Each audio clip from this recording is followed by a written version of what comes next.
Well, good evening, everybody. Welcome to our regular council meeting for July 9th.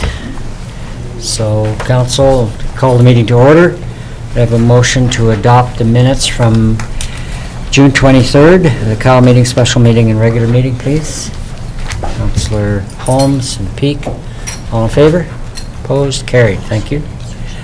Resolution to adopt tonight's agenda. I guess we have an amendment. Yeah, there's a suggested amendment to add a new item, 12.5, which is a grant and aid request for a fastball team called Synergy. So that would be item 12.5, which would be at the very end of the staff reports. Okay. So, council, could we have a motion to adopt the agenda as amended, please? Councillor Peak? Just one question. Something else? Sorry, the other BC Rural and Dividend Fund, what number is that? It's on the agenda. It's on the. 12.4. It's 12.4. Yeah. Thank you. Sorry. I'll move the agenda Okay. then. Carlson, Peak, all in favor? Opposed? Carried. Thank you. We have no public or statutory hearings, no delegations.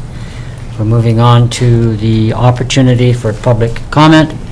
So anything that's highlighted is up for anybody to speak to at this time. Anybody like to come forward? Just maybe mention it. Pardon me? Maybe mention. Marianne McDonald. It's concerning just here, the Hunters Hill development. I know that Mr. Murphy states that the economics of developing 67 lots as per the covenant makes the Hunter Hills housing project unfortunately not feasible. I question whether it's not feasible or not nearly as profitable for him.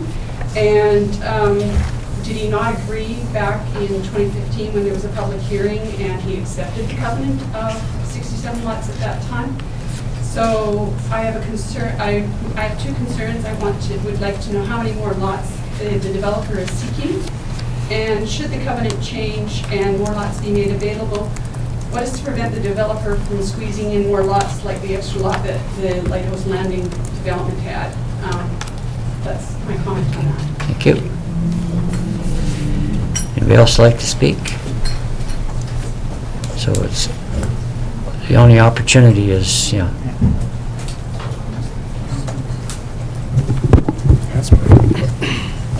Hi, Patrick Murphy for Hunters Hill.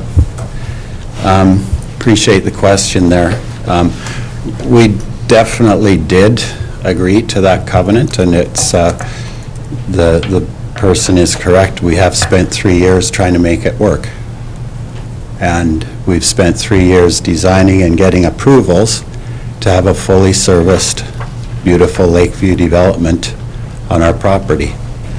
And it has definitely come to light that spending the amount of money we've spent just to get to this point, before spending any money on shovels in the ground, it does in fact make the property development uneconomic for the restriction of 68 lots. In terms of squeezing lot sizes in, again, very sensitive to that. I definitely get the question. I happen to live right next door to Lighthouse Landing. That certainly is not our intention to do anything like that. An example is that we've designed our development around wildlife trees of importance to the environment to ensure that the protected trees are outside of private property. So I hope that speaks to our intentions to create a very special development at Hunters Hill. In terms of the concern about lot sizes, the existing zoning rights on the property are what they've been for many, many years, which is minimum 1/3 acre lots. And we certainly are not requesting any change to the minimum lot size. We certainly are not going to be trying to squeeze any more lots in there. Our intention is simply to make it economic. We've spent many, many dollars trying to make the development work on the basis of the 67 lot restriction, which was put in place on the basis of having septic services to the development. Since that time, the property has obtained the rights for bringing the sewer services to the property. So the rightful concern about having septic spread across the land, which is why that restriction was put in place, is no longer relevant to the property. However, it's super important for you to recognize, and the people that are concerned to recognize, we are not asking for any change to lot size, to minimum lot size at all. And we're not going to be trying to squeeze out the maximum number of lots to increase our profitability. We're trying to insert a few more lots on the existing zoning rights to make it a viable development in Summerland. That's our motivation, and that's our intention. Okay, thank you. Does anybody else like to speak?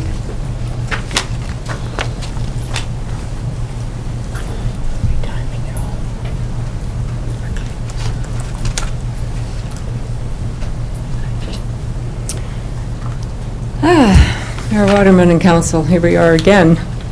I'm actually very happy to see this request come before Council tonight. One thing Summerland does not have is an abundance of development land. That fact alone behooves us to make wise decisions with the land that we do choose to develop.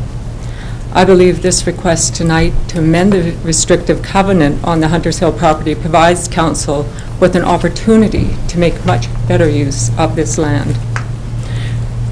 For me, it really comes down to one question. Is 67 lots on 165 acres of service development land the highest and best use of the land? I believe we always need to look to the future with our decision-making. Summerland will continue to grow. We will continue to need places for people to live. Again, I'm happy to see this request come before Council tonight. Vic and I very much support this request to amend the restrictive covenant on Hunters Hill. We see this as a perfect opportunity for all of us to ensure that we are being good and wise stewards of Summerland's development land. This amendment allows us the opportunity to make the Hunters Hill project an even better fit for our town of Summerland. Thanks, guys. Thank you.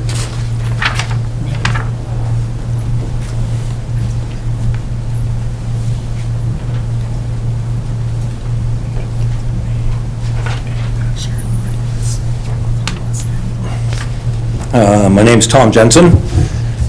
I'm here regarding this development variance permit application slated for 3915 Gartrell Road. My wife and I have the property above that, which is known as Sand Hill. I have no problem with, it says here they're looking to increase the maximum height of a retaining wall from 1.2 meters to 3.7 meters. Not a problem with that. Same thing with, you know, they want to have a carriage house go from 1 story at 4.5 meters to the lesser of 2 stories, 7.3 meters. None of these are my concerns. My main concern to be here is it is Sand Hill, and we are perched above this property. And it was, this is us, and then this is what was there, and then this is now the level that's been dug out. So a good 40 dump trucks of sand were taken out, and there's nothing retaining the bank at this point, and it is it's very steep. So I'm here mainly to try to find out what's going on for retaining this. Like, I have a shed right on the edge of my property that could come flying down the hill here. So I'm looking at what are the timelines to retain it, and also I'm looking to see what the plans are. Okay, I actually didn't catch that, sir, in terms of whether it was highlighted or not, so you will have an opportunity to speak when we do get to 11.1. Okay, sorry. So, yeah. Okay. Okay, Thank you. if there's more to say. Anybody else?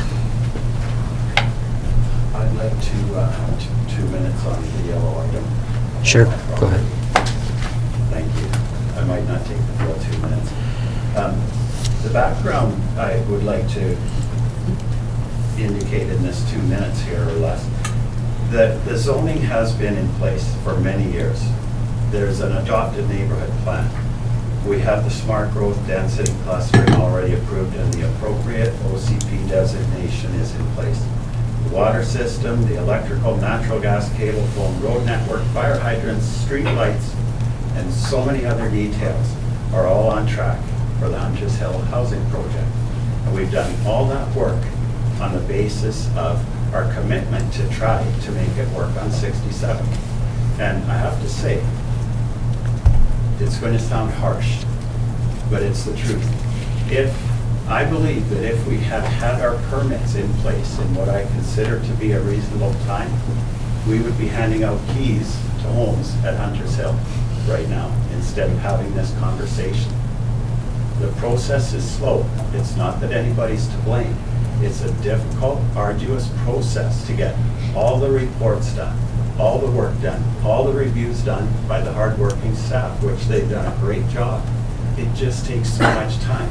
And we've reached the point where the economics of constructing 67 titles fully serviced do not work under the restriction that was placed when it was going to be 67 septic tanks.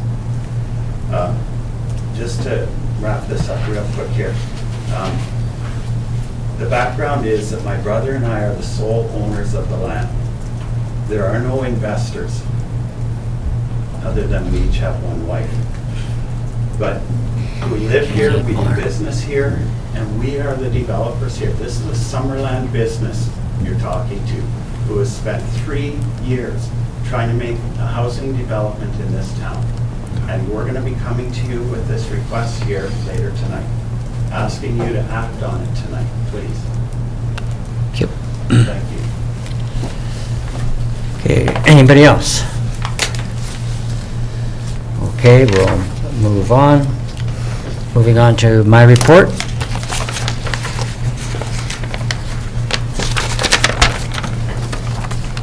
So this is a bit of an announcement to let council and the public know that I will not be seeking re-election in this coming fall and municipal election.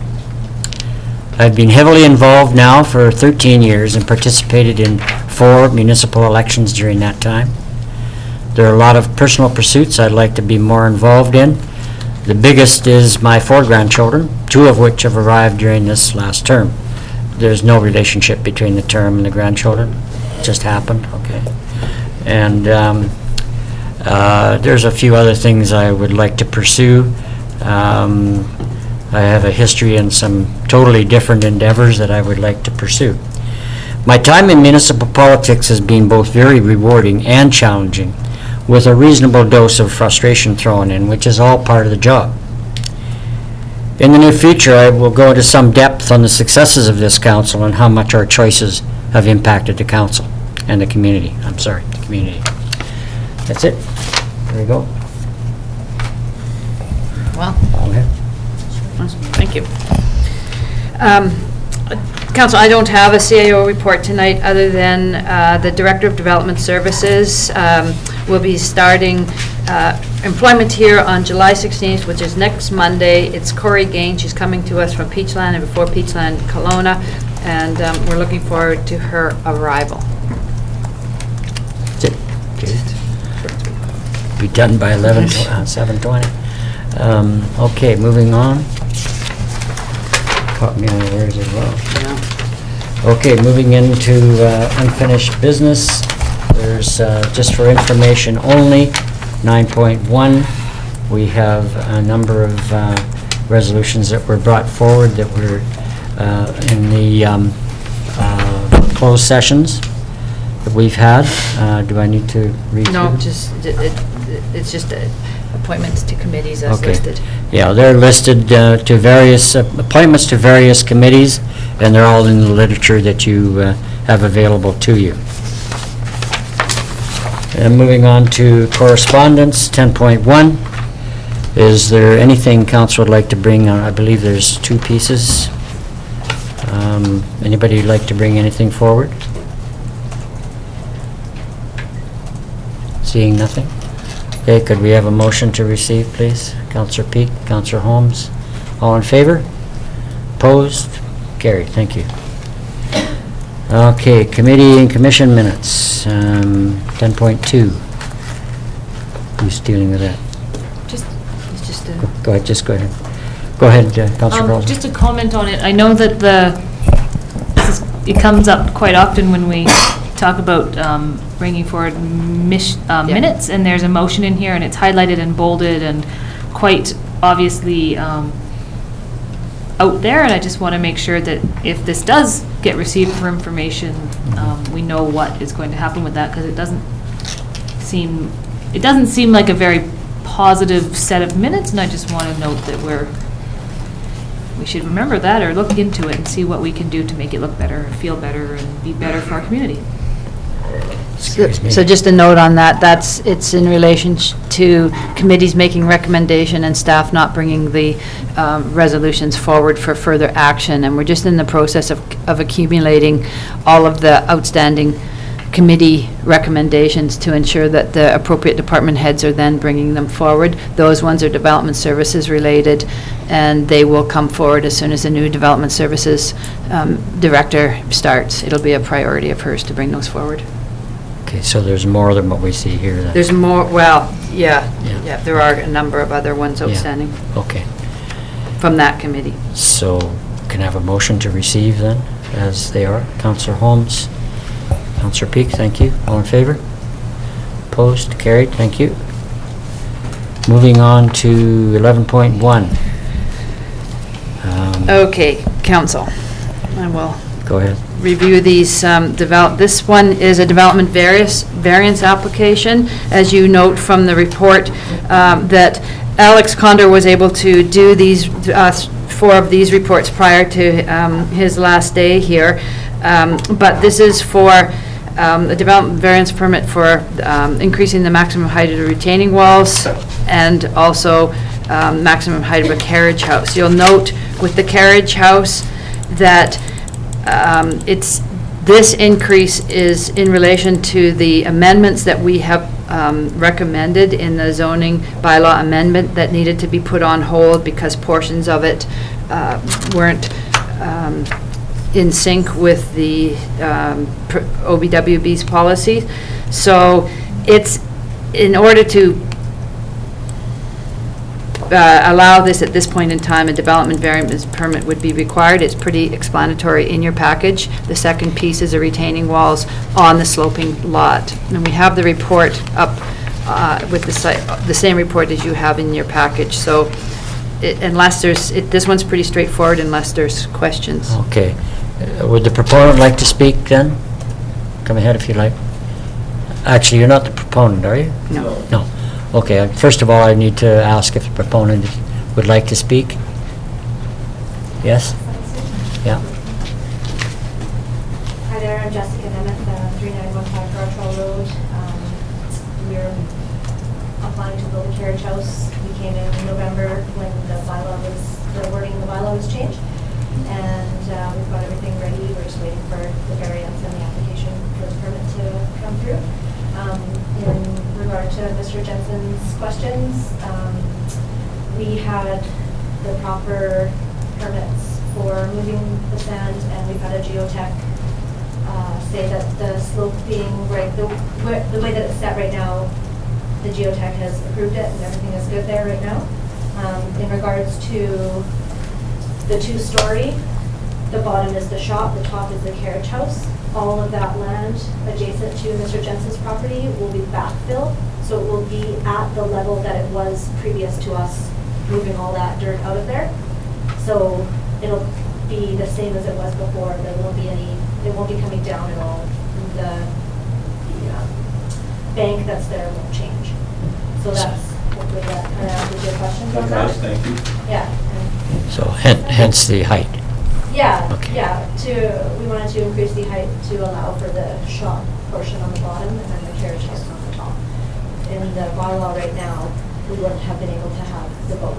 There's obviously going to be 2 families there, all of that, so we wanted to have the space for the shop. Make sense? Anything I'll further? speak after she's done. Okay. You're- That's good. okay, that's good. Okay, thank you. Anybody else like to speak to it, sir? No, that answers Okay. exactly why I'm here. Good, thank you. Just the only other thing to add is that exactly what the applicant mentioned is that this was somewhat in abeyance. We've had it for a long period of time, since November, because the expectation was that this other bylaw was going forward. We have talked about it. We've done other variance permits in relation to this, and it was just when that was stalled, then this one got caught in the middle of that. Okay, Councillor Peak. I'll bring it forward, and then I'd like to make a comment, if Okay. I might. Thank you. So I'll bring the application forward for the 2 retaining walls and the maximum height of a carriage house from the lesser 1-story, 4.5, to the lesser of 2 stories, or 7.3. And the note I just wanted to make is, in the report, there will be a requirement for the retaining wall to be designed by a professional engineer. And I think that provides greater assurance as well. Okay, thank you. Seconder, please. Councillor Barkle. Okay, any further discussion? Okay, all in favor? Carried. Opposed? Carried. Thank you. Okay. 11.2, another DVP. This is another development variance permit, number 116-10903 Dale Meadows. This is a building height issue, which has is a function of a measurement more than anything else. It's a sloping hillside, and we measure from the grade along the lowest wall an average of it, and when you look at the profiles, as you'll see, it's not unreasonable, the height-wise. It's just, like I said, a function of the measurement. Because it's going to be averaged, right? Yeah. Yeah, okay. Okay, would the proponent, would the proponent like to speak? Yes. No, it's No? already said. You sure? We could talk about other things, but... Anybody else from the public like to speak? Okay, thank you. Council, any questions of our, quote, acting planner? Or CAO? None? Councillor Barker? I'll bring the motion forward as written. Okay, thank you. Seconder, please. Councillor Peak, thank you. Okay, all in favor? Opposed? Carried, thank you. Okay. Point 2.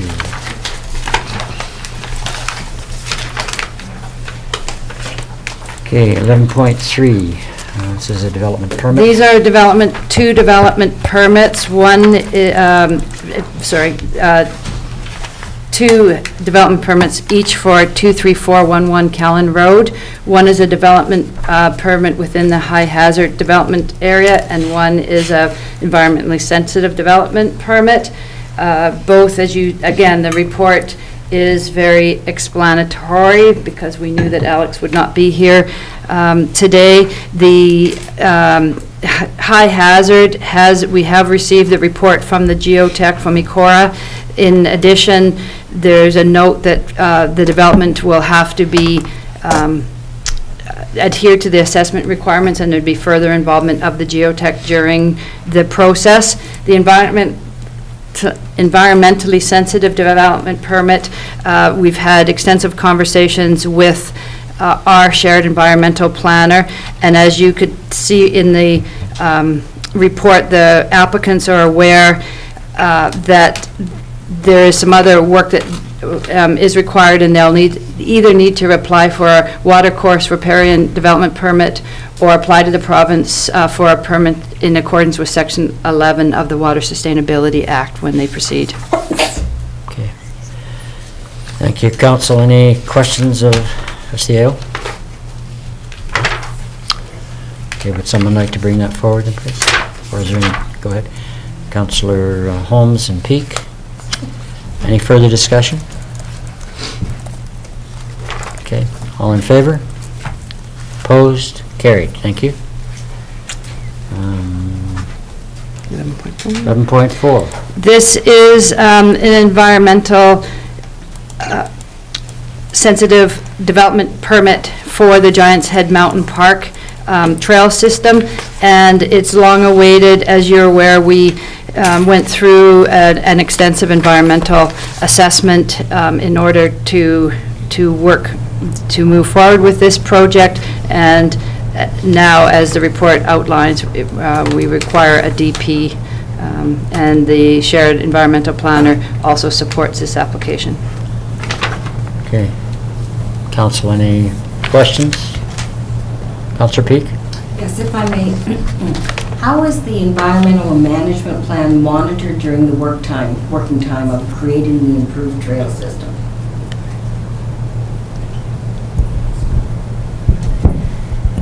There will be a qualified environmental professional overseeing the project, so that's part of the RFP process. Thank you very kindly. Anything else? Okay, would someone like to bring that forward, please? Councillor Boot, as written. As written, thank you. Okay, seconder, please. Councillor Holmes, thank you.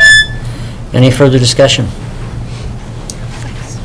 Councillor Trainer. I just have a quick question about the trails. Once they're in place, is there any further monitoring that goes on in terms of the environmentally sensitive areas?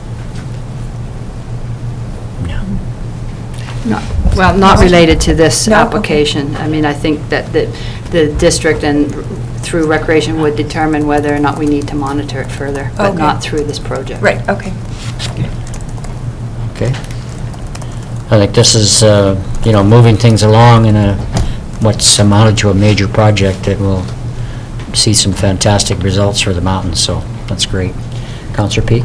I want to say it's just wonderful to have the partnership with the Rotary and moving this into the format where it will actually be happening. It's Yeah. great for the community. Yeah, that's good. Okay, we've got a mover and seconder. All in favor? Opposed? Carried. Thank you very much. Okay, 12.1. Who's doing this? That will be Lori Mullen. Thank you, Mr. Mayor. As per my written council report, the Skaha Kennel Club previously held the dog show event for 10 years in Osoyoos and moved the event to Summerland in 2016. Council reviewed and approved the event in Summerland, including rental of the full Dale Meadows Sports Complex and overnight camping. This event is in its third consecutive year in Summerland. In 2018, the Skaha Kennel Club moved the date of the dog show 1 week earlier to the September Labor Day weekend. The format is the same, including rental of the full complex and overnight camping unless otherwise directed by council. The Skaha Kennel Club is requesting a 5-year rental commitment due to the requirement from the Canadian Kennel Club to confirm a consistent date for the Canadian show calendar. District staff book parks and facilities a maximum of 1 year prior to the rental date. Staff have reviewed the request and suggests that any agreement for a long-term rental commitment include a subject which allows the district's sole discretion to cancel should unforeseen circumstances arise. Canceling would not likely be required, but should a major event opportunity come forward for this complex or a significant maintenance issue require attention, the district may exercise the right to cancel. Staff have also identified rental and camping fees need to be reviewed. The fee assessment would be included in the Parks and Recreation Fees and Charges Review, which will take place later this year. After council review, there may be changes in fees which could apply for 2019 and beyond. It is suggested that the future rental fees for the dog show are subject to the changes in the Fees and Charges bylaw. Staff will work with event organizers to mitigate any event issues and recommend that council approve the Skaha Kennel Club's request along with the outlined subjects. Thank you. Thank you. Councillor Boo. I just have a quick question. Thank you, Mr. Mayor. Just wondering, Lori, for this year, for the 2018, are they requesting it be moved to the Labor Day weekend, or they are? That is correct, yes. Okay, and then this lease would kick in 2019 for the next 5 years? Correct. Okay, thanks. Okay. Councillor Barkle. Thank you, Mr. Mayor.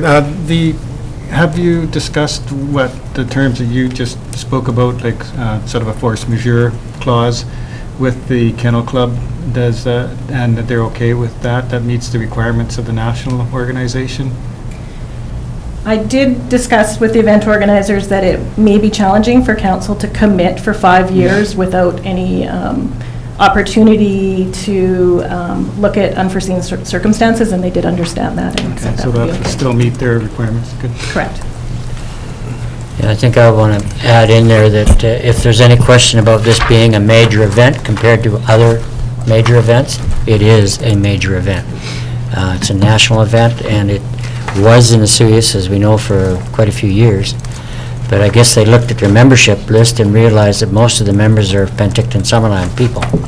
So it came here, and the facility just meets their specifications for the type of event they have to the T. So, you know, I can only think of the potential for, say, some logistical thing with the site with respect to some lack of ability to service it or something like that, because otherwise it fits into exactly the type of major event that we want to see here.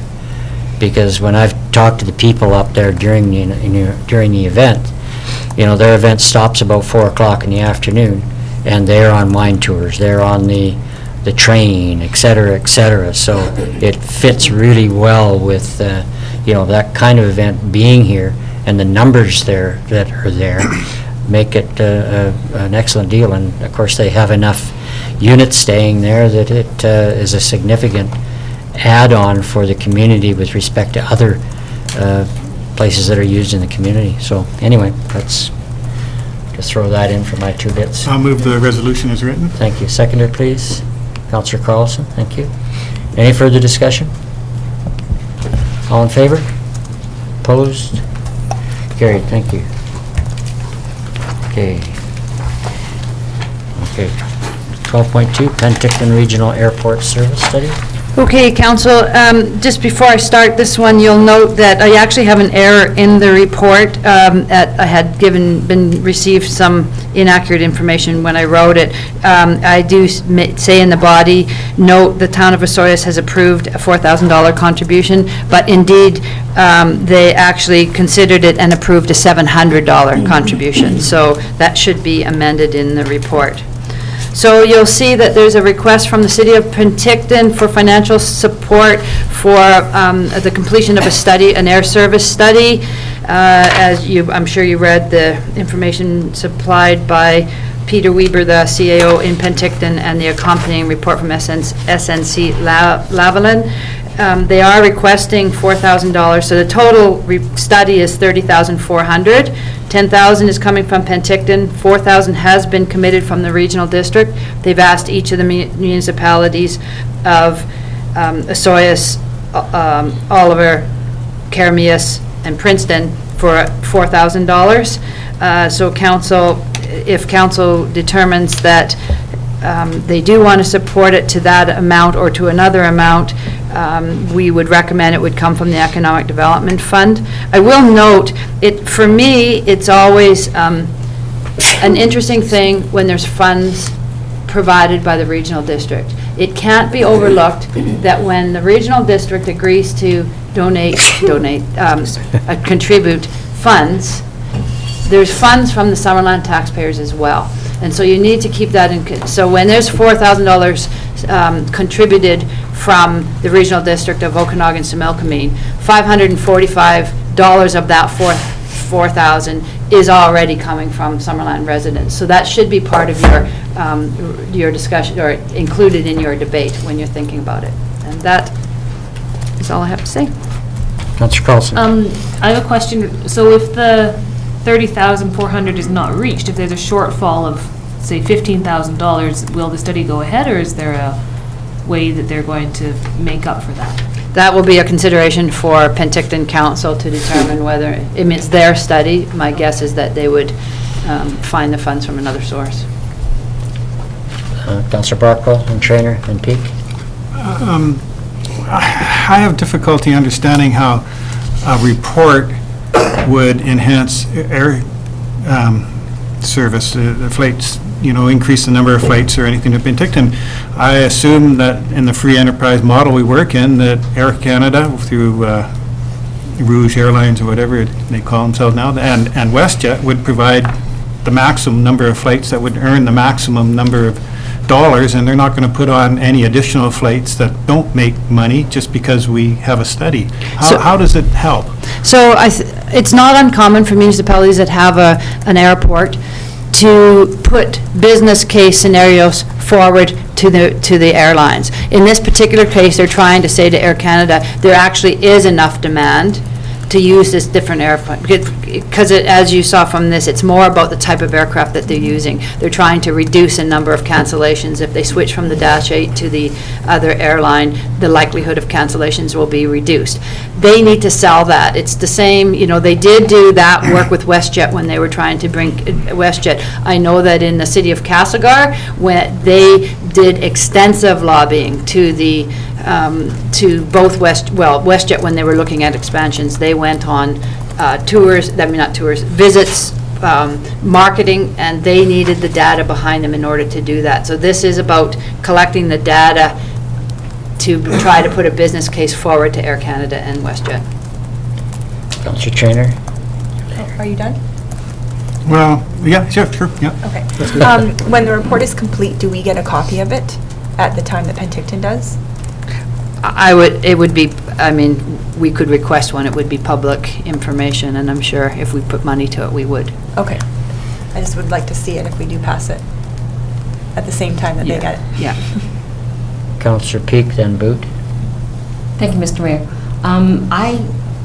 In the past, I have worked with regional airports in my other life as a councillor, and I think regional airports are really important, and I think that the economic development of that is something that I see a good reason to put funds for. Those kind of business case studies do make a difference in how air transit services look at things, and I think that we are part of that good catchment area, and it serves our public as well. Anybody else? Councillor Boot, sorry. Thank you, Mayor Waterman. If I could ask the CAO, was there any discussion with the city of Penticton about, now this was probably a couple of years ago, the federal government was wanting to decommission airports across Canada, and Penticton was one of them. Is there anything about this report that has anything to do with that? But this is a city-owned airport. It's federal, though. Yeah, and actually. Transport Canada. It's That they not wanted been to. It's not been divested. It hasn't been divested. Yeah, I have not had any conversations about, other than me asking Peter about it coming on council this Okay. meeting. So if council actually wanted information from them, I would think we would have to ask them to speak to it. Okay, so that there was no discussion about No that at all? discussion at all, other Okay. than the letter that he presented to us. Okay, thank you. Councillor Barcole, then Holmes. I remember now the discussion at the RDOS, and it was all about the type of planes that, the study was to Yeah. do as the CEO said, to bring in planes with better equipment to land during foggier conditions and such, and anybody who has to travel out of that airport, in our office, it's like total frustration, so I can see the point, and thanks for the reminder that it did help for the WestJet, getting WestJet in, so I'm optimistic that it may help now. Councillor Holmes. I was kind of going to agree with Councillor Barco's earlier point. He seems to have changed his mind, but it does seem to me a lot like, Summerland taxpayers are subsidizing Air Canada's market analysis, what they ought to be doing as part of their own business. I guess my question is, from my reading of how I understand this, is that this consultant who did this previous report has approached the city of Penticton, and through them, us, saying that we can now do this other report, and it'll cost you $50,000. Wouldn't a study like this normally go out to an RFP? It seems to be driven by these consultants rather than driven by the city. We don't have, of course, the city of Penticton has just provided us with the terms of reference that SNC, and the proposal that SNC has projected to them. They haven't stated to us, and we didn't ask what their policy was as far as if they approach SNC directly or if they did an expressions of interest. What you have in front of you here is if City of Penticton asked the questions, what would your report cost to get this data? This is their proposal on how they would address it. So I'm not sure what their state process was before that. Councillor Carlson? I'm trying to wrap my mind around how the news this afternoon of Greyhound canceling services is going to affect the Okanagan, and recognizing that it's going to directly affect this, and we have absolutely no idea, and I don't think any consultants are going to be able to figure out what the demand is going to do based on less bus service, especially into Penticton, Kelowna, every small community and every small airport. And there's going to be some solutions, I'm sure, in terms of busing and things like this, but if Greyhound is going to pull service from the whole western part of Canada, this is going to be greatly impacted, and I think we just need to remember that when talking about whether or not we should be financing something like this. I think, throw my 2 bits in here that tend to go with Councillor Peak's comments, and then the add-on from Councillor Barkwell that we are quite frustrated with the ability to have service in difficult conditions, and having that service be reliable is important. And anything to do with enhancing business in the area through the use of the airport is going to be a bonus for us. And we're very much, we're the second largest one in the region, and so it's, we're very close to the airport as opposed to a couple of the other communities. So we definitely have a stake in how well that airport and the planes perform to help us in our business cases. So I can see us reducing the amount that is required, perhaps at least by the amount that we already supply through the regional district allocation that we make anyway. So there's a potential there. Councillor Barkley. I note that we're about 1/3 the size of Penticton, so maybe our contribution should be about 1/3 the size of Penticton's contribution? Yeah? 35, Councillor Holmes. Yeah, I don't want to be the sour grapes here, but I really fail to see how this fits into our strategic goals. I think it fits under promoting tourism.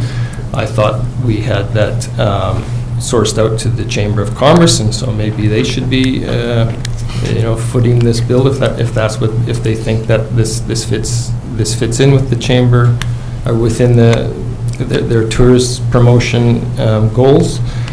My question is, whatever money that if this is coming out of our economic development funding, what is being compromised because of that? What won't we be able to spend money on, which we do plan to be spending money on? The $50,000 that we have allocated to economic development extra projects is not fully utilized this year, partially because of the changes at the Chamber of Commerce, and the executive director had undertaken a number of initiatives, but they haven't had one for a little while, so we're not fully subscribed in that fund yet. So there is still funds in there. Councillor Peak? Yes, I do believe that economic development is what a regional airport is more about than necessarily tourism. Certainly it does benefit those that are visiting the area for other purposes, but I really believe that regional airports do an economic boost in terms of your business community and the works required for people moving about. I think to throw in an add-on on that, it's also a question of viability. That, the more viable you can make that airport in terms of its accessibility in different conditions. And on top of that, there's the overall safety aspect that I think it speaks to as well. So, as your points were well taken. Councillor Barclay. For the sake of discussion, I'll put forward the motion that we support this study to the tune of $3,000. Okay, thank you. Do we have a seconder? Councillor Peak, thank you. Any further discussion? Councillor Carlson.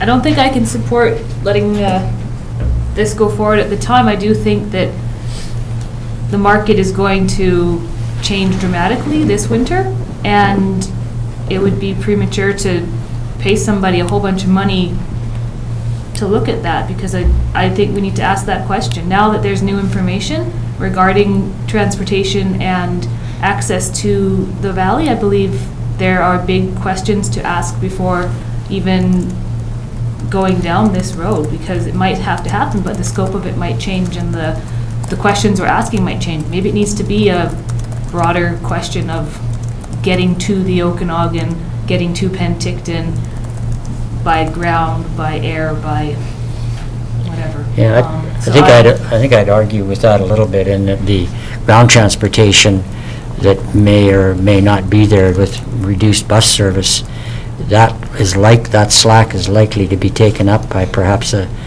commercial bus service. I mean, that's been talked about in terms of the replacement of routes within our region, within the Okanagan, in terms of the reduced Greyhound service, and I can't see that, people that would be traveling by bus are going to be fitting in with the costs and the timeframes needed in an airport. Accessibility, I really don't think they're in the same category of transit, quite frankly. I've sat in a bus depot, I know what it's like. Councillor Traynor. I think that $3,000 is a reasonable request. I think that airport is a really big asset for us, and it does serve our region. I think there's lots of people in Summerland that commute to Vancouver or Victoria and need that, and it allows them to work here and live here, but also do business in Vancouver. And so I think if we can improve those flights, I know a lot of them are canceled frequently because of the weather, I think that's a really good thing. So I think that $3,000 is a reasonable thing to do under economic development. Okay. Any further discussion, Councillor Barkle? I would point out that, and maybe I mentioned part of this already, is that rightly or wrongly, the success of this sort of study in getting flights to Fort McMurray and the other flights to Calgary, it kind of supports the idea that we should try it again. Okay, any further comments, discussion? Okay, someone like to bring that forward, please? It is. It is for, okay, seconded? Okay, all in favor? Opposed? Two opposed? Carried, thank you. Okay, moving on to 12.3, CO. This is Hunter's Hill? Yes. Council, I'm going to walk through the report that I provided you in a little bit of detail, because you just got it moments before the meeting, and I apologize for that, but it was impossible to finish a few of the things up before this time. But as you're aware, we received a request from Hunters Hill Developments to modify the covenants that are attached to Hunters Hill Developments to remove the 67 lot limitation. Before I start, I'd like to really make it clear that planning staff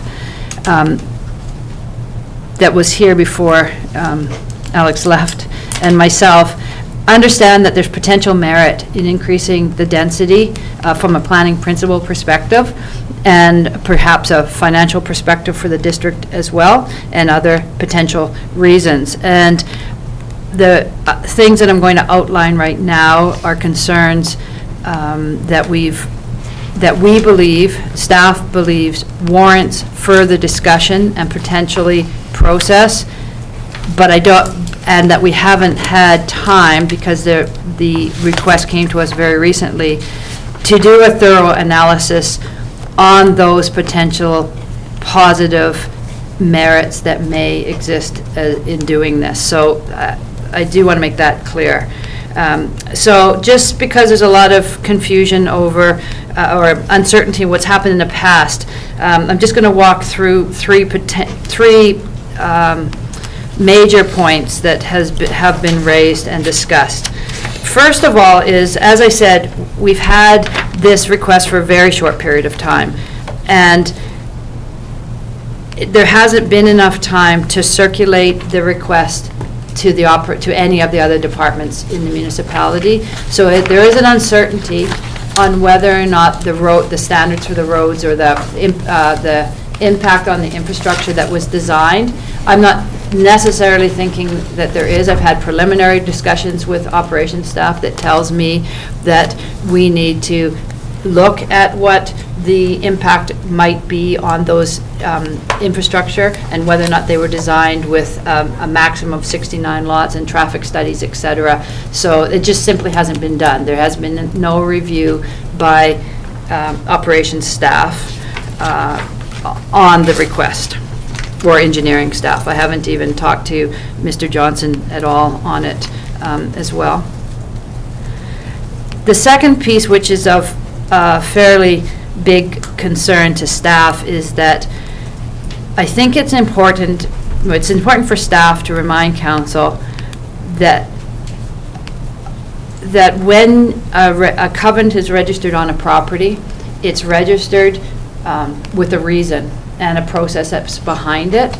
And if you look at the documentation that the APC and council based their decision-making on when you decided to change it from the original design to cluster, and at that same time putting the covenant on the property, you based it on wording such as, should we be granted this minor rezoning because we are not seeking to increase the density. Those exact words, because we're not seeking to increase the density, was part of the application letter to change to do the rezoning amendment and to do the covenant. So that avoided a large public hearing. That avoided a full public process because it was looked at as a minor amendment. So part of the discussion that council has when you consider it is whether or not moving from a limit of 67 lots up to a potential. So the potential, if you do the math, is 300 lots. If you look, and in the report, I've outlined, and they haven't yet provided us with a potential layout or discussed how many lots they might be requiring. But if you take the covenant off, then they would be limited by zoning to 1/3 acre lots. So right now, I understand that the total property is 169 acres. The original covenant requires 69 acres to be dedicated as park.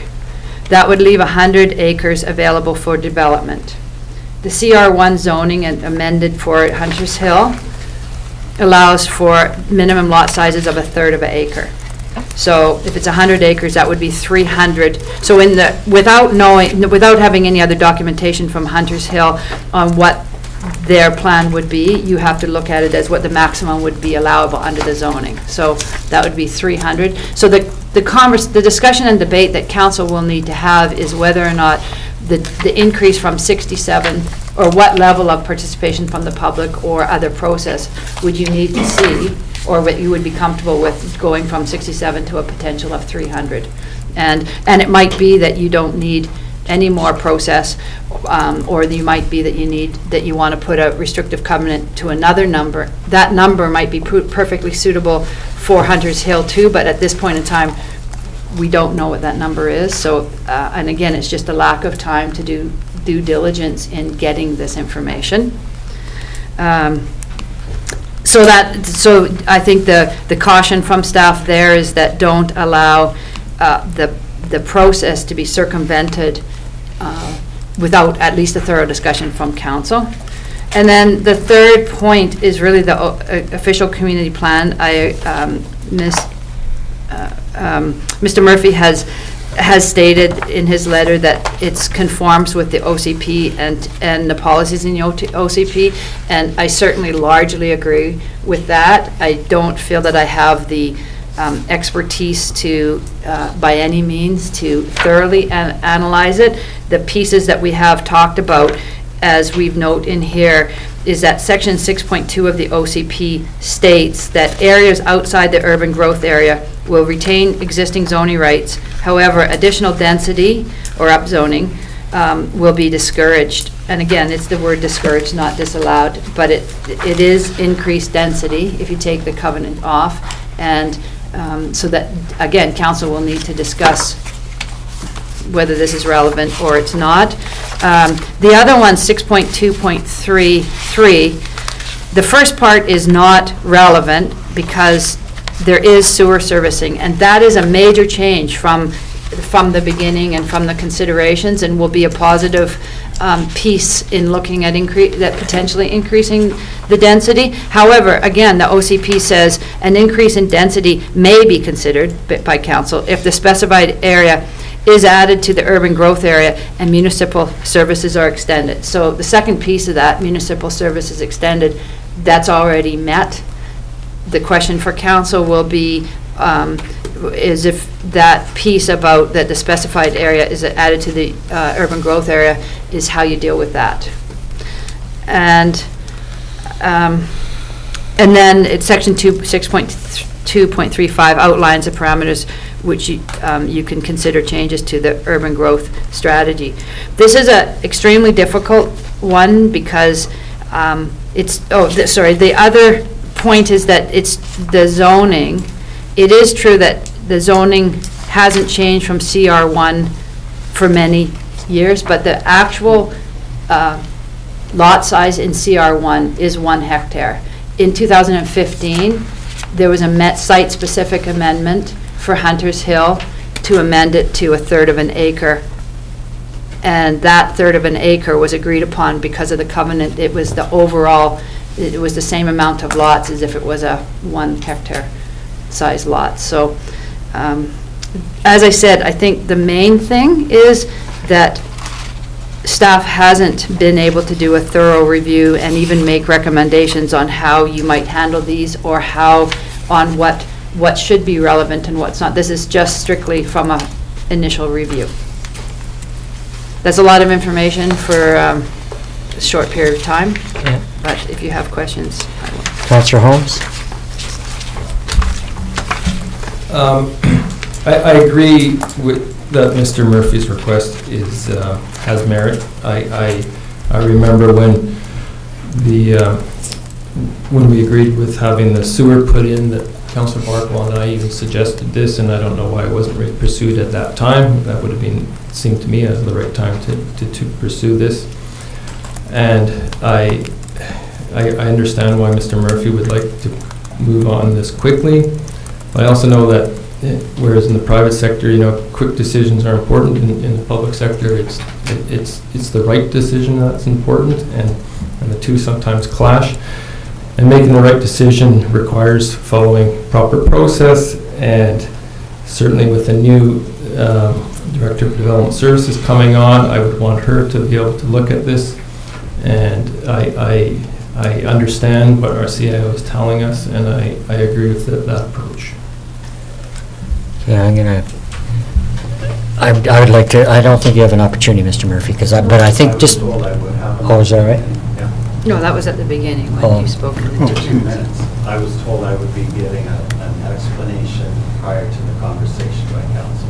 Is that being Well, rescinded? no, just hang on a minute before I think the reason I'm kind of hesitating a bit, because I have a feeling I know which way this is, where the discussion's going to a certain extent. But considering the situation, we may find it necessary to hear from you.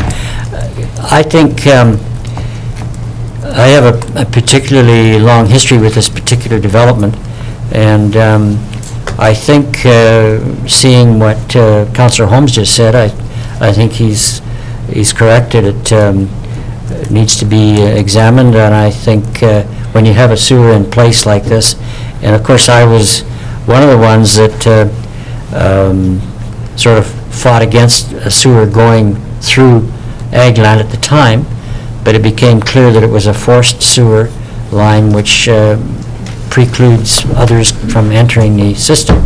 So it became a very useful way of providing the service without disrupting the land in the environmentally sensitive area with extensive septic service approach and cutting up the land. So I think and part of this council's history is to avoid putting extra housing on productive agricultural land in flat areas. So I think, but my only question, and this is probably what Mr. Murphy would perhaps like to respond to, but I think staff needs to look at this, is what are the numbers? I think the math our CAO has done is looking at straight numbers, and I don't necessarily think that those are the numbers that Mr. Murphy has in mind necessarily. So those sorts of discussions, I think, have to take place, and staff has to look at it. So I'm certainly, with the fact that sewer's in place, if environmentally sensitive areas can be maintained, et cetera, that I would look at this in a positive vein. But I do think it needs, as the CIO has said, additional process to have staff do an examination. Councillor Carlson. Would it be appropriate to put a motion on the table? If these are being comments instead of questions? Yeah, if they're comments, absolutely. Yep, They should of course, just yeah. get Yep, clarification I would yep. at like this to point. move that the request from Hunters Hill Developments to modify covenants CA 4807960 and CA 4807961 to remove the 67 lot limitation for development be referred back to staff for further review and report. And I'd like to add to that, that I see an email on July 5th at about 1 p.m., which is Friday afternoon, from Mr. Murphy that says, yesterday I submitted to CAO Lyndon Tynan a request for council to amend a portion of one covenant on our titles. Now, correct me if I'm wrong, but our council agenda comes out on Thursday afternoon, and I don't believe that that's a fair request of the developer to council and to staff to move something this significant that quickly. And so I believe there's merit, as has been stated, to discuss this and to make the right decision and follow due process. However, I don't believe tonight is the right night to make a decision like this. Okay. Councillor Holmes? Okay. Considering this, you think I should, in terms of the process of the meeting, give Mr. Murphy an opportunity? Unanimous. Pardon me? Councillor Barton? I'll put forward a resolution for council that if we receive any unanimous approval, that Okay, good point. Thank Mr. you. Murphy be allowed to speak. Okay. I'll Council in second favor of that. that? Seconder? Council in favor? Well, no, hold on. Do you need a resolution to that? Yes. Yes. You do. In order Unanimous. to have because that wasn't part of Yeah, the original discussion. okay. So is there unanimous, all in favor? Okay, thank you. Go ahead, Mr. Murphy. Thank you. Don't be astounded at the process, that's what we have to do. Absolutely. Okay? Nothing astounds me anymore. Me neither. Yeah, I do appreciate that you have me able to speak now. I was told that I would have an opportunity to speak before council started to discuss it. That's just a misunderstanding. Especially, I appreciate it given the direction that the conversation at council has gone. I very much appreciate the work CAO has done in putting forward our proposal here, our request for amendment, and I really appreciate the chance to speak to it here for council. This is an incredibly important decision for you to make. And it's, as a Summerland guy, I cannot tell you how important it is that you listen to the guy trying to create some housing on this topic. So thank you so much for listening to me. Just to address a couple of things that CAO Tynan mentioned on the map, and it's just to clarify, we're not proposing to develop a 100-acre development footprint. We have approval to develop about 80-acre development footprint. footprint, and if you did maximize the math, you could do 80 times 3, not 100 times 3, for example. And another key point, there was a full public process for the smart growth cluster zoning to be placed on Hunters Hill. We did go through an entire and full and complete public process. My conversations with CAO, I clearly outlined the OCP, and I asked if there's anywhere that there's any disagreement with the OCP that I put forward, and there was none forthcoming. So I'm standing here, I've done all my homework, I've paid all my consultants to do our homework, and I'm telling you, this is not an OCP matter. The OCP does fully agree with this amendment. So I just want to go backwards real quick, because I'm sitting here thinking about the very fair question that was put forward by a person about my intentions in developing this property. It's so important to me. I sit in the beanery and have coffee and look Summerlanders in the eye. I sit at the Perch on Thursday night and eat wings. I'm not trying to pull something here. I'm trying to develop some housing in this town, and I'm passionate about it. It's important that we accomplish this. I'm not asking for a variance. I'm not asking you to change existing zoning. I'm not asking you to change OCP designation. The official community plan does fully support making this amendment. I'm not asking you to change the already approved 1/3 acre minimum lot size. I'm not even asking you to help pay for the costs of water system upgrades. Why? Because I already forked that out when it was discovered that we had to upgrade the Watson line at our cost. So that's based on 67 lots. We've tried our best to do what council gave us the marching orders to do. We've fulfilled everything. All the designs, all the approvals, all the studies, all the reports, all the surveys, all the soil tests, all the environmental reports, all the wildfire reports, all the remediation reports, all the environmental tree surveys, all the design details, everything that Summerland has asked of us. This developer has done that. We've done it. But then there's this one little restriction that, quite frankly, has turned into an obstructionist to development in Summerland. The restriction is no longer relevant to the Hunters Hill project. It's simply out of date. So I am asking you to amend it tonight, not put it back for more discussion. That restriction did make sense when it was put in place because of valid concerns about septic systems being spread out across the land. But if we're going to talk about that, let's also talk about that prior to 2015, that land with the CR zoning had the ability to create 1/3 acre lots with septic. That's what it used to be. If we hope to move forward with a fully serviced housing development for Summerland, then that restriction has to be amended.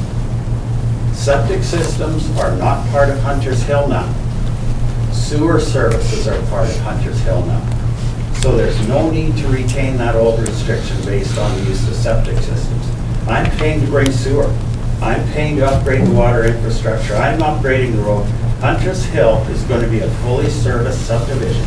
Well, it will be if that old restrictive covenant is removed. I'm not asking taxpayers to help pay toward the cost of any of that.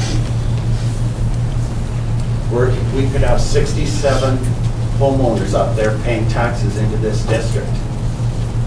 It's too late for that. It's not economic with that restriction anymore. It's not. But I want you to know we did our best to make that work. And that's the only reason I'm standing here, is because I'm telling you it won't work. It's not economic. It's not to further line my pockets, believe me. The amendment will not change the approved preservation area.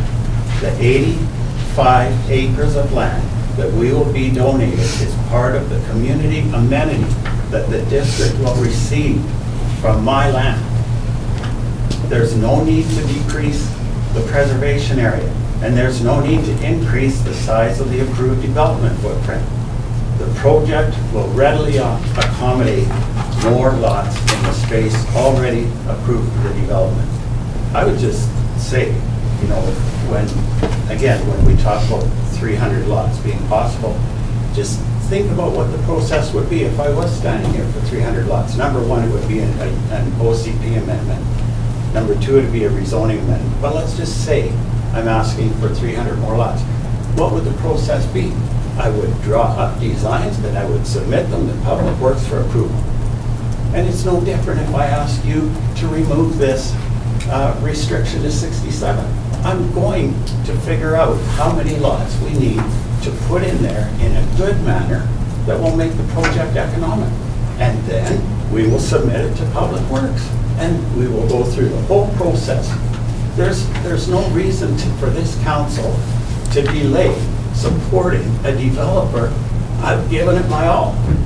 We are so close to having a development here. Mayor and council, we're so close. We've done everything this town has asked of us. This is not a big issue to remove that one aspect of one covenant. We're not asking to change any other part of every other covenant that has been put on our property. We're not asking for that. We're asking for the opportunity to get to work, do some redesigns, make it economic, and submit it for approval. And then have a bunch of meetings then. But please give us the opportunity. You've got a developer with a great piece of land. We have contracts in place. We've done our marketing. People want lots at Hunter's Hill. And not everybody wants a high-end exclusive acreage estate at Hunter's Hill. A lot of Summerlanders tell me they would much rather have a 1/3 acre lot, just like a Jewel Place, nice lake view, not a huge lot, but they want it on sewer. That's what we're trying to provide. But we can't provide it if that restriction is in place. Thanks. Okay, thank you. And if you have any questions, I'm happy to. Okay, I think, we'll get to councilors' comments here or questions in a minute. I think you should take, the discussion we've had to date as being positive in this room tonight, okay? I appreciate you Okay, saying that very so, clearly. but you have to also understand that, as Councillor Carlson pointed out, we received this request the end of last week. And so I don't think there's anything negative happening here with respect to the development, because in terms of increasing the number of lots, taking advantage of the sewer, taking advantage of the fact that housing will be available that is not on flat agricultural land, is a bonus. All that Councillor Carlson's suggesting by bringing this motion forward is that staff examine it a little further in terms of talking to you about the actual number of lots available. So actually, that's part of our discussion here. So anyway, I wanted you to understand that we are in a positive vein here. So And I don't think there's a need to go further. And I respect the tone. Yeah. And I'm going to sit down. Okay. I just want to say, that will lead us to lots more discussions, lots more conversations. And as a I don't- developer who's trying to do business in this town, I'm not in favor of delaying it. Okay. That's what I have to say about it. yeah. Thank you. I don't think it will, actually, but anyway. Well, Councillor I've been Carlson, living the dream do for 3 we have years. a seconder here? Did we? Okay. Further discussion, Councillor? Can we ask Mr. Murphy a question? Yeah, okay, we might as well since we're in the middle of it. Go ahead. I'm just wondering why, I guess you didn't bring this request to us when we were discussing the whole sewer thing, because the two kind of go together. I'm so glad you asked me that question. It's fundamentally important, and it speaks of the integrity of our efforts over the last 3 years. We've tried our best to abide by that covenant. We've spent all that money on all these reports, trying to make this development work with 67. I'm here saying, we found out it won't work. It's just that basic. The costs of developing continue to escalate. the costs of road building continue to escalate. And when you're restricted to 67 titles to spread that cost over, it's just not viable. It's very expensive. I have to say it this way. It's very different than if I'm developing flat land with fruit trees on it, if you get what I mean. Okay, but surely you knew that, and sure this has been in your mind for some time, so again, my question would be, why didn't you bring this request that you're making now to us at that time? Okay, I'm going to answer it this way. And again, I appreciate this conversation, being able to speak, thank you. You mentioned earlier tonight that you and Mr. Barkwell at some point in the earlier process even talked about the possibility of better density because Murphy's bringing sewer, right? And I remember I was in council then, and Mayor Waterman knows about process. And at that point in time, if we had started having that conversation, we'd be kind of like I'm facing tomorrow if you delay a decision tonight. It just gets so bogged down so fast with good intentions. I went to work hard and I spent a lot of money trying to make 67 work. We have the market that shows they love those kind of lots.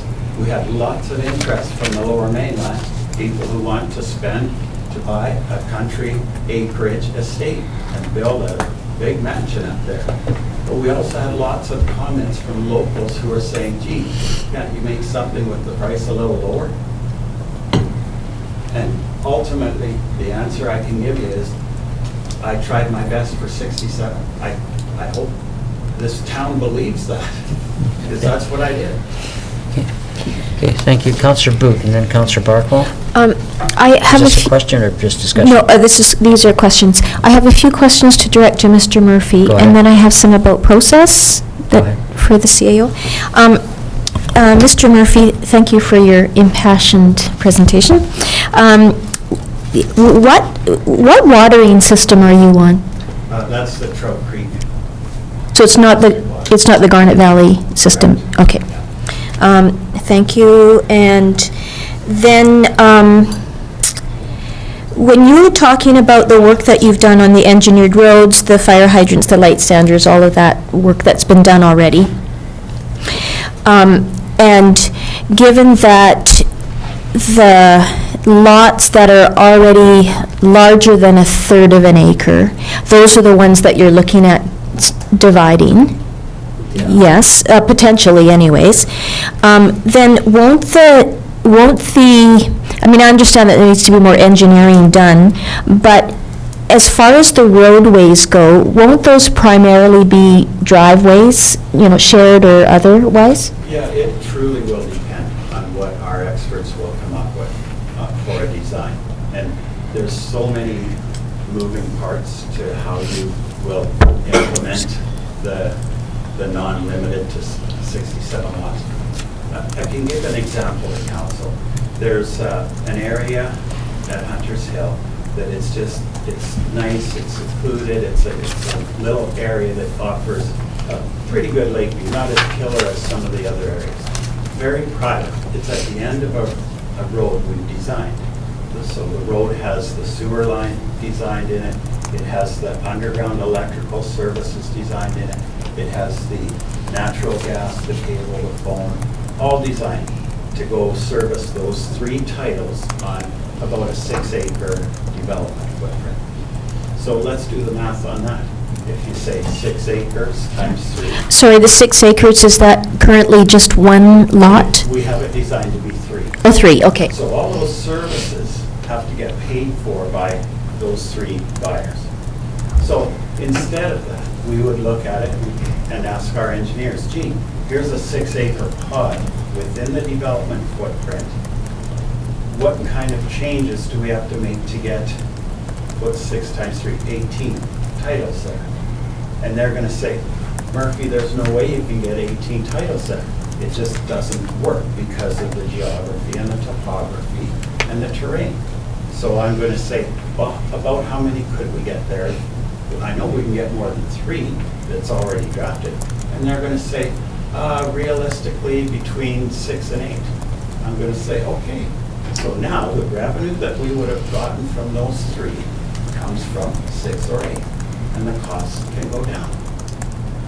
It's still the same road, it's still the same electrical and so on.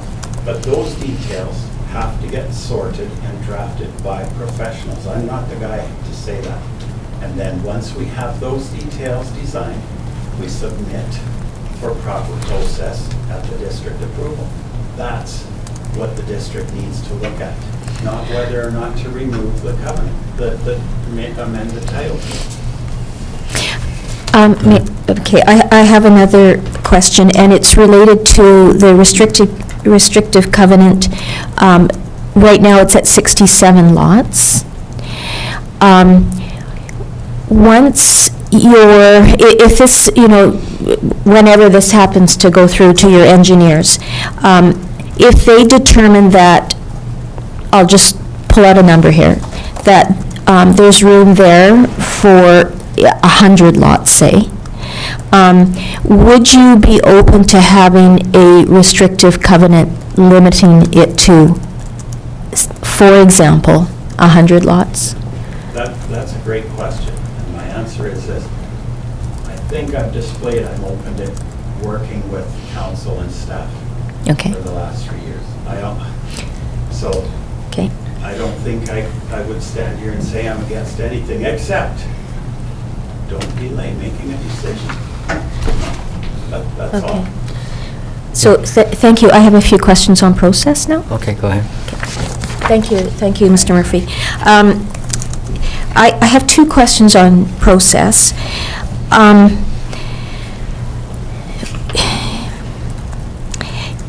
Can we, if we were to look at removing the restrictive covenant tonight, for example, when does the urban growth area inclusion, when does that have to come into the process?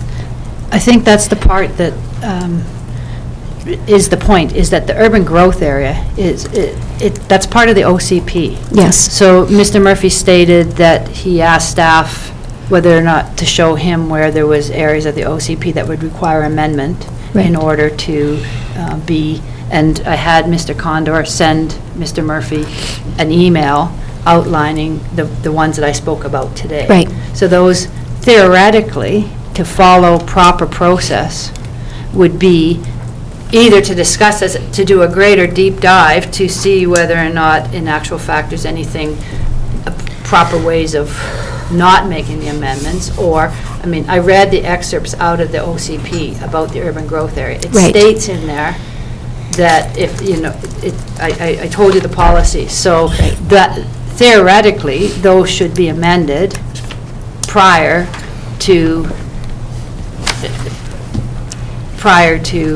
removing the covenant and allowing something that doesn't fit. You're increasing the density if you take the covenant off. That was the way of getting that around that. Right. That was, again, I attached the report, the original report that was submitted, and it talks about not increasing the density because you're putting the restrictive covenant on. So, I mean, you still were theoretically, but because you put a restrictive covenant on, you weren't, because he wasn't allowed to. So now, you're saying that, yes, sure, the 1/3 doesn't change, but you take that off and you're increasing the density. So, to answer your question, you would do the OCP amendment first, which is to amend the urban growth area, and then you would do any other changes that you wanted. So they can't be a parallel process? Well, the whole idea of an OCP amendment is that you get public input on whether or not they agree with the change. So if you took it off and allowed it to have the increased density, then you're saying to public that you're allowing it, that you're allowing the increased density, and then you're going to ask them at the same time. So again, it depends on, I mean, the OCP is a guiding document only, so the discussion that council needs to have with more background is how it really applies, and having more details that I'm not going to be able to lead council through that, I shouldn't be the one to lead council through that conversation. And that was certainly the conversations that Alex and I were having as far as the OCP. Okay. And could I ask one other question about process? If we were to look at a new covenant restriction, that would just be similar to the process that we went through before? Putting the covenant, you know, Absolutely, on there. and that's the first question I had for Mr. Murphy, you know, when I used the 300 was if there was a new layout, and I understand that it's too preliminary for them to have a new layout, but it might be that the numbers, you know, I think that certainty might help council, and of what amount that you're looking at, if it's not at maximum, or if it, of what number it might be. But again, that needs time for discussion, but that's certainly an option for council, is to choose another number if you're not going to take it off altogether. But Well, that's, But then that still doesn't change the urban growth area that's right. thing, yeah. yeah. so you did say something there that was interesting, because if it's 1/3 acre and that fits, and we, you know, I still, despite the passionate plea, think that the resolution brought forward is reasonable at this point, that I don't see why it would need a restrictive covenant on it at all. If, for example, you know, you arrive at, the staff looks at it and says, okay, you know, discussions with Mr. Murphy indicate that, you know, there's only going to be room for 227 lots or 248 or whatever it is, because that's all the 1/3 of an acre would allow. Why would you need a covenant on it at all? You don't, You don't absolutely need- wouldn't necessarily need one. That would be part of council's debate, Yeah. when you had all the information, then there was time. Again, from a staff perspective, the biggest concern is just simply the time. And we wouldn't do, typically, we would never bring something that we receive in the office during 1 week, we would never bring it forward to council this soon. And I suggested that we don't bring it, and I understand the urgency, and I have compassion, and hopefully council recognizes that staff tries to find the balance, but we just simply haven't had the time to do a full analysis. Because I think that's reasonable, despite perhaps what others might think, but I think the vein of things here is that there's a positive vein, but staff needs to look at this. Councillor Peak. May I ask Mr. Murphy a couple questions? Yeah, go ahead, yep. Mr. Murphy, I understand that in looking at this, we're really looking at 80 acres as part of the developed area. And you will go through whatever process is needed to bring that to fruition. Yes, and we've done that with 67. All the roads are designed, everything is approved. So we will change some areas to go from, say, 4-acre lot. Engineers, can we fit 3 titles there instead of 1? Because we're no longer limited to 67 titles at Hunter's Hill. Because we've paid for all the studies to enable full-service subdivision to happen in Summerland on ALR land. I have to say that Summerland needs the housing. And as a developer, it's a long game. It's not an easy thing to do. And certainly the processes that municipalities need to go through is important. I have a question in terms of process, that if this doesn't pass tonight to be approved, may I ask, and I really have to commend the COAO producing a report, because we're sort of in this hiatus period without a planner at the moment. But if it's referred to a future date, I would like to know how long that will take.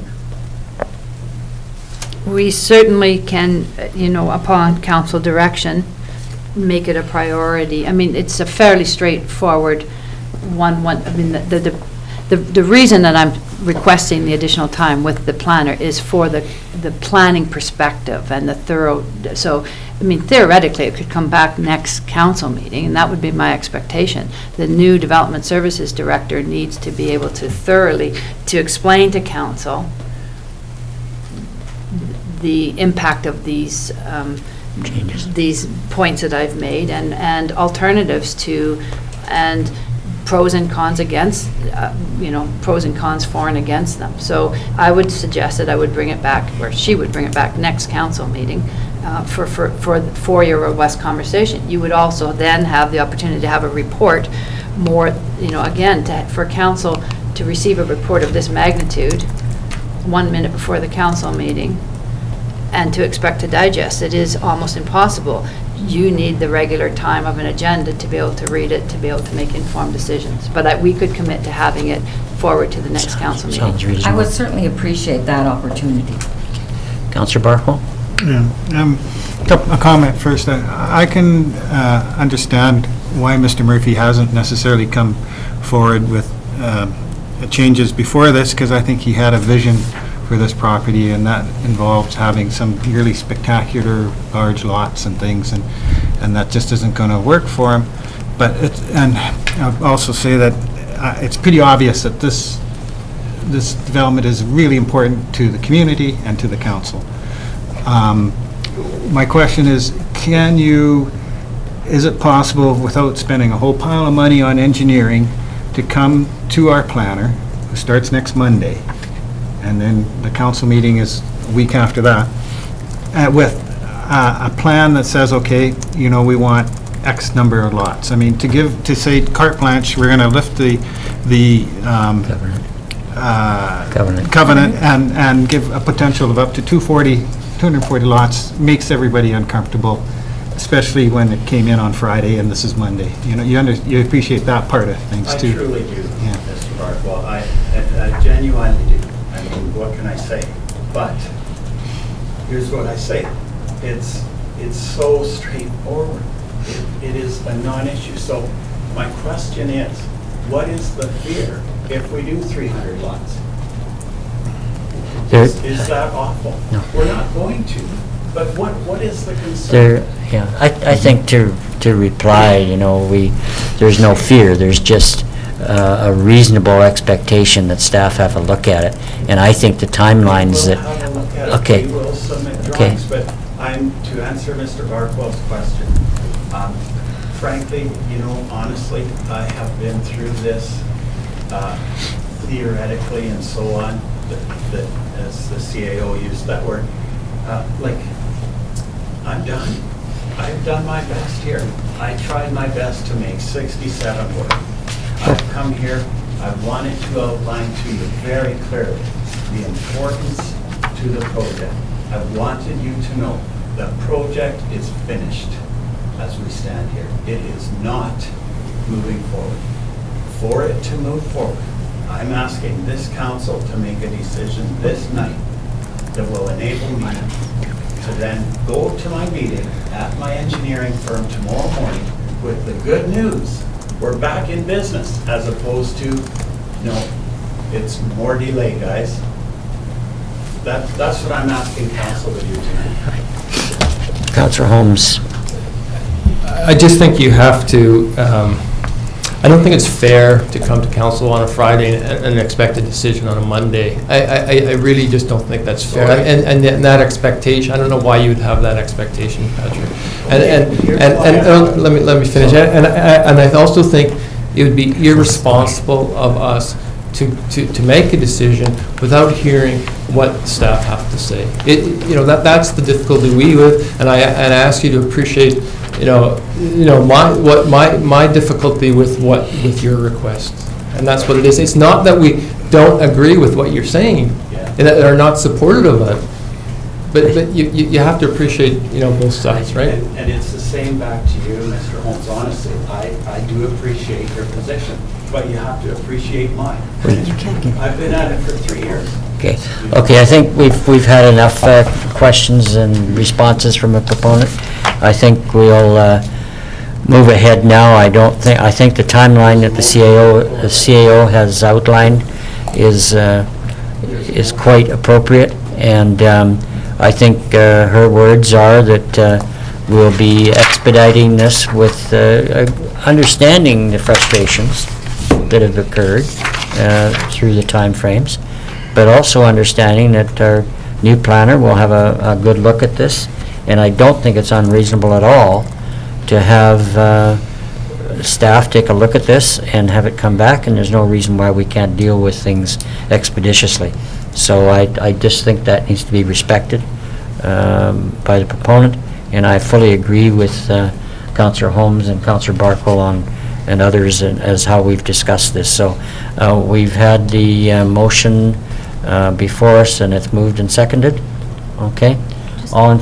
Pardon me? I just have a quick question for the Go ahead. CAO. It's about covenants in general. I'm just wondering if there's any more information like around a legal process to actually remove a covenant. I mean, it's a pretty serious thing that gets put onto a land title, and I wonder if we could have a little bit more on that. Well, I mean, to remove a covenant,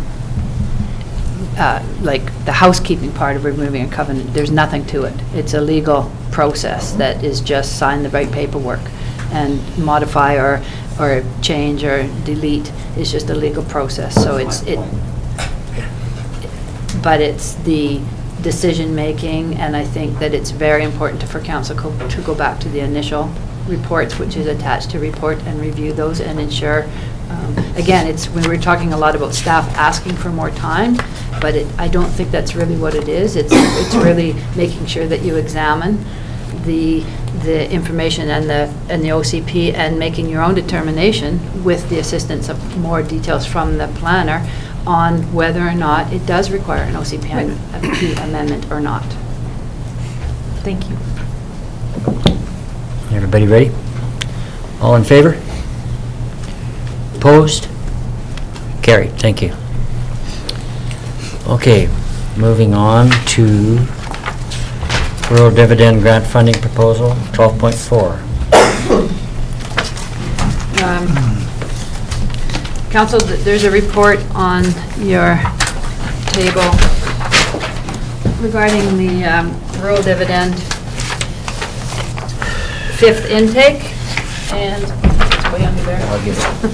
Excuse me for a minute. Do I have to come back up? So we talked about at the last committee of the whole, that there's a fifth intake of the rural dividend program. It'll be the last intake for this year, possibly the last intake of the program, we understand. We've been successful in all four of our significant projects that we've applied for. We've had the economic development, the original solar study, the economic development project manager project, the Giant's Head Trails project, and the Arts Center project manager, all funded through the Rural Dividend Project. It's not an infrastructure program. It is a resource type of program. We had the conversation at the Committee of the Whole meeting, and had a lot of conversation back and forth after it. And one of the ideas that was raised was looking a deeper dive into the impact of the agricultural sector to economic development in Summerland. And we feel, after reviewing the guidelines, that would be a really good project to apply for. It would build on the success of the Agricultural Innovation Center business plan that was recently completed. It would give us the human resource to continue the review to see whether or not we can follow up with the next steps as they're identified in the business plan. We've been having discussions with Mr. Dan Dinsmore, discussing his work that he's been doing with the entrepreneurial youth group and combining that in developing some sort of innovative tool that would help create a better understanding of the regional assets, programs, and initiatives that might be available to agricultural operations and businesses. The youth, from what I understand, their technology side of things is extremely strong, and it would also give us the resources to start looking at the development of an agritourism strategy, using some of the, as a base, some of the things that are already happening in Summerland, and exploring those in more detail. So that's what, at this point in staff's recommending, and the proposed or recommended resolution is what is required by the Rural Dividend Fund to make the application. We, of course, would now start to fine tune the actual application, and this is only a very high-level overview of what we're talking about, but it would be developing the agricultural sector in relation to economic development. Okay, any questions to CL? Counselor Peak? This is, I thought there were other projects that we spoke about as well.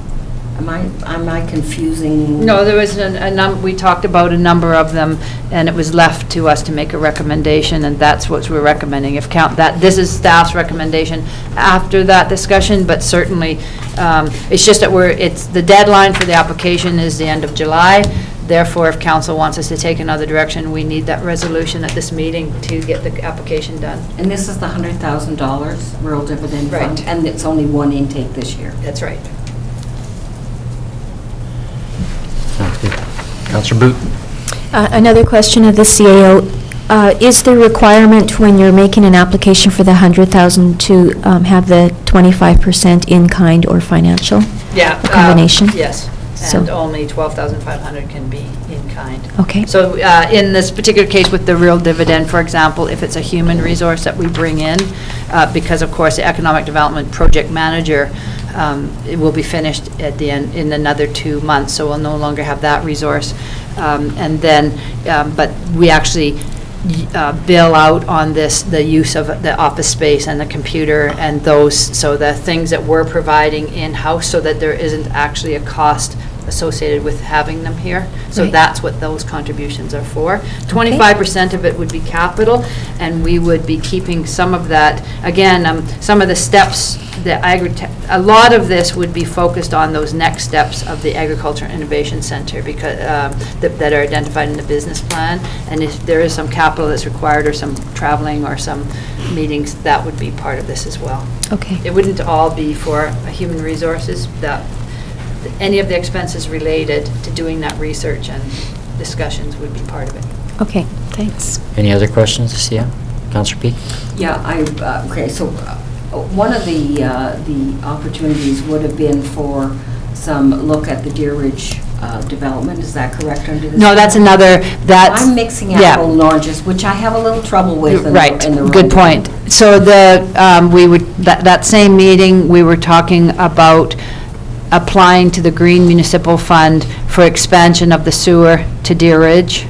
And that's coming to next council meeting, because that deadline's not until the end of August. That's a large infrastructure project. So Thank that's the one that we're talking Thank about you. there. I'm mixing in my head, and I do appreciate the clarification.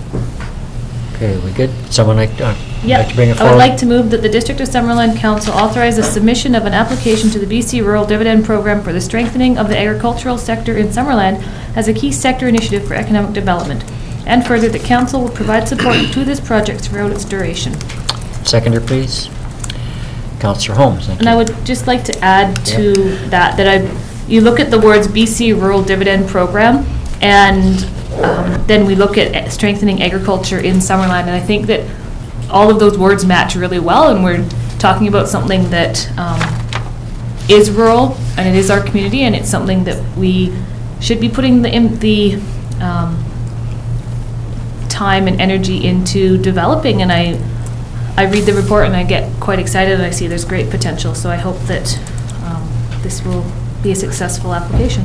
I think to add to that, Councillor Carlson, that, your comments plus the objectives here really do fall strongly in line with the heavy commitment that this council's had to agriculture and the major initiative that we started out with. So I think it's really important. So we had a seconder, didn't we? Yep. Any further discussion? All in favor? Opposed? Carried. Thank you.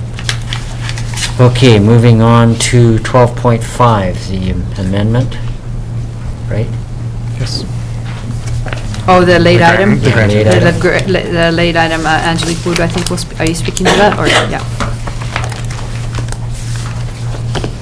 Go ahead. Thank you, Mr. Mayor. Have you got, your mic needs to be up. Is that on? Yep. So this is a grant and aid application which we received last week, or at the beginning of this week, I should say. The request is for the U19C, which is a fastball team. It's a team that emphasizes working with underprivileged youth, and the opportunity that it will provide is for the student, or for the team to go to a tournament, provincials tournament in Salmon Arm this coming weekend. I should mention that there is room in the grant and aid budget left to fully satisfy the request, but I've also left the space open for your decision as to how much you'd like to fund it. The team does meet the eligibility criteria. Yep, it falls into line with other similar requests. Council? Councillor Collins? I'll move the grant and aid funding in the amount of $500 be allocated to Summerland U19C Synergy. Okay, second, Councillor Peak. Any further discussion? Pretty straightforward. All in favor? Opposed? Carried. Thank you. We hope they do well. Yeah, for sure. Okay, moving on to 14.1. Who's carrying this? That will be Candace. Candace? Yes, thank you, Mr. Mayor. As per my written council report, I am bringing forward the first three readings of the Solid Waste Management Regulation bylaw for discussion and consideration. Additionally, the scheduling of a special meeting in council next Wednesday, July 11th, to adopt the proposed bylaw and rescind the current Solid Waste Management Regulation bylaw. Please note that the entire bylaw has not been reviewed and rewritten, only this section of the bylaw pertaining to the curbside collection program. However, as the program is approximately half of the bylaw and there were already many amendments, it was determined that it would be best to clean up the document with a repeal and replacement. A full review of the Solid Waste Management Regulation bylaw is planned for later this year, including the portions that were left untouched. The proposed bylaw is being brought forward to set the regulations surrounding the automated curbside collection, which begins August 1st. Thank you. Council, questions? Okay, would someone like to bring it forward, please? Councillor Peak? I'll bring it forward as stated in our agenda. Thank you. Seconder, please. Councillor Traynor, thank you. Anything else? We pretty much committed to this program. Councillor Peak? I did ask the question this morning, as did other councillors, about an education process, because we believe that that's important, and if you could just speak to that, Candace, I'd appreciate it. Yes, I can. So part of what has been going on already with the curbside collection program is an education portion as we're moving forward with carts. Also, we have the student ambassadors that have been working this year to help some of the residents and whoever is in need or who has questions on how to move forward with proper recycling. They will be doing audits. Some of the places they're doing audits. There's also, we had the household hazardous waste collection a couple months ago, and that was a really good opportunity for education on what could be done as far as recycling. It is something that will be a continuing and ongoing need as far as recycling goes, and there's a section in the newsletter that gets dedicated to it. We're looking at upgrading some of the website pages, and it is always going to be something that is on our list to make sure that we're continually educating, because it's an easily confused item, especially with changes as programs continue on. Appreciate that. Thank you very kindly. Councillor Traynor and Councillor Barkle? Do we have to check and see if we have quorum for Wednesday morning? Yeah, when you get to that one, for sure. Oh, when we get to it? Yeah, Okay. but yeah, I mean, is there, Janet or Councillor Peak brought forward all three. right, so you should identify yourself if you can't make it to that meeting, because you should change the date if it's, So it's scheduled if you for don't the have quorum. Wednesday, the 11th right now, which is this week. I'm available. I'm not, You're not? but it doesn't matter. 9? I am. Hmm. I am. You are? Mhm. Any other time of the day, later in the day? it doesn't matter, it's just it's a 5-minute meeting to do an Okay. You adoption. don't want my vote anyways. Pardon me? You won't want my vote anyways. Of course not. So how many you have? What about earlier? I'm good. Tony, are you there? Hmm? We've got a quorum. We're good. Yeah, okay. Any chance of it being earlier, like 8 o'clock? Doesn't matter, we got 5 at 9. Yeah, I know. It's wondering if we have 5 at 8, that's all. Oh, I see. I'm not voting in favor, so my vote's no. You should have told us that months ago about just about anything. Okay. 8 o'clock works for me too. It doesn't really matter. Anybody good for 8? Can we do 8:30 or 9? Okay, let's just go with 9 then. We just keep it at 9. Okay. At 9 o'clock then, we're okay. Okay, we've got a seconder. All in favor? Could I just ask a question? Yeah, go ahead. Candace, you were speaking about having information available on the website and everything. I was reading, when I was reading the proposed bylaw, there are allowances for people that have difficulties with the carts and that kind of thing. Will there be, I guess it'll probably be in the newsletter, but I'm just wondering if on the on the pickup schedule, if there could be a phone number on that. Because right now, I think we have a dedicated number for the program. Is that what I read in the CARTS program? Is that what I read in the newsletter? They just phone the district office now. Oh, We they had just it at do the and they get, beginning. oh, okay, so that no longer, okay, well, never mind that then. Okay. Yeah, just, we want to, make it as easy as possible and, limit the complaints. Thank you. Okay, we ready? All in favor? Opposed? Carried. One opposed. Okay, moving on to, where are we? Council reports. Starting with Councilor Peak. Thank you, Mr. Mayor. I attended the Spark workshop at the Arts and Culture Center. It was a terrific day, well done. The AGM of the Trail of the Okanogans went forward, and they have a new board. We had an open house at the Arts and Culture Center on the renovation design, and I know there were several councillors there, and as well as a good cross-section of the public. Many of us attended the Summerland Secondary School graduation, and I'd like to let people know that the Music in the Park is happening again. That's a great event on Wednesday evenings. And the Art Center had a reception for a new show. Thank you, Mr. Mayor. Thank you. Councilor Holmes. Councilor Carlson. No report. Ooh, we're blessed. Councilor Boot. No report. Thank you. Councilor Barco. I guess I'll keep it that way, no report. Okay, Councilor Trainer. I don't have a report, but I would like to wish Councillor Holmes a birthday. Happy birthday. It's his birthday today. A birthday, Jeez. a happy birthday. Is this number 60, is it?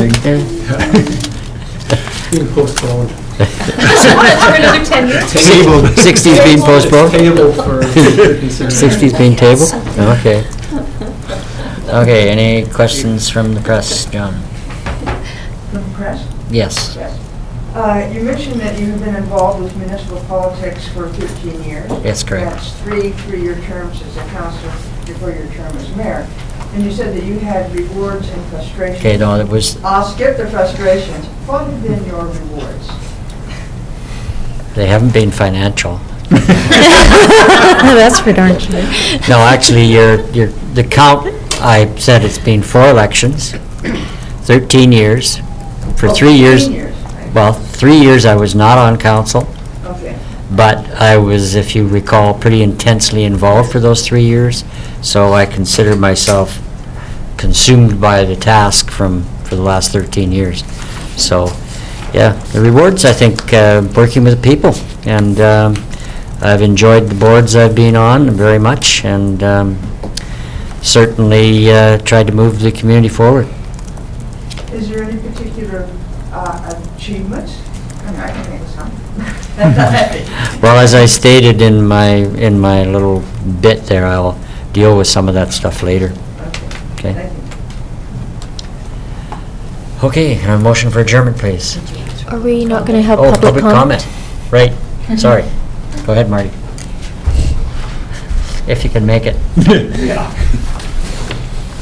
Feel like Mr. Holmes. Anyways, if I may, Mr. Mayor, before you start the clock in 5 minutes, I had the opportunity to sit with you at this table, and even though we didn't always agree on things, I respect the time we spent together, and thank you for all the service you provided. Thank you. Now, my 5 minutes, if I may. I received a Is letter it in the 5 mail. minutes or 2 minutes? Oh, It's it's 2, 2 sorry, minutes? just 2. Okay. Sorry, nice try, I'll though. make it quick. Nice I try. got the letter in the mail on our tiered water rate systems. Yeah. My concern is, we're halfway through the growing season again, and we got this letter. I believe the letter should come out at the beginning of the season, prior to the irrigation coming on, so the farmers are aware what's going on. I feel the tiered system is not a fair system. I'm trying to help you as quick as I can. We still have issues with the 2-acre and under properties with secondary water lines that are unmetered, and I feel that's unfair. Our neighbors to the south, Penticton, Colleen, OK Falls, all over Soyuz are not on meters. You know, so competition-wise, it's tough. You know, how do we resolve conflict? You know, if you're a farmer and you have a 2-inch water main breaks at 11 o'clock at night, you don't discover it till 6 in the morning, your meter's been spinning all night long. How do we resolve these things? There's nothing in the system, you know, for conflict resolution. It talks about extreme consultation with farmers and others. I was fortunate enough to have my name put forward to the Water Committee. That was May of 2017. We've had one meeting. I don't think the penalties are fair, truly. You know, I think it needs to be based on talking, you know, further consultation, but also discussing, you know, when does thirst dam stop spilling, that type of thing. You know, I'm all about water conservation.